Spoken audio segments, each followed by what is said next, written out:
त्यांनी पाहिला, पुस्तकं दिली गेली पाहिजे असे इच्छा व्यक्त करतो. थोरात साहेबांनी सांगितलं की त्यांनी काँग्रेस पक्षामध्ये, सुरसिंग नाईक साहेबांनी काँग्रेस पक्षामध्ये अनेक खाते सांभाळले. आदिवासी विकास होतं, त्याचबरोबर वन खाता, परिवहन, सार्वजनिक बांधकाम असं अनेक खाते होते. नवापूर तालुक्याला साखर कारखान्यापासून MIDC पासून आणि आदिवासी समाजासाठी खास करून न्याय देण्याचा भरपूर प्रयत्न केले. निश्चितपणे खानदेशचे भीष्म पितामह, काँग्रेसचे भीष्म पितामह उत्तर महाराष्ट्रातले,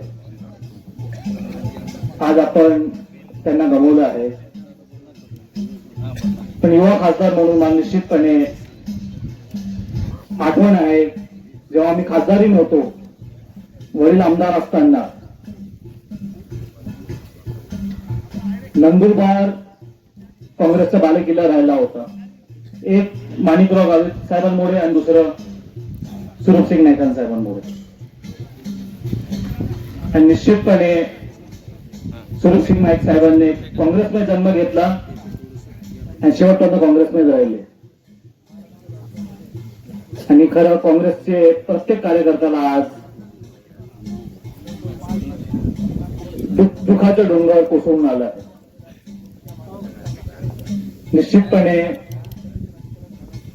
सुरसिंग नाईक साहेबांचे आठवण, त्यांचं कार्य आपल्या सर्वांना आठवण राहील.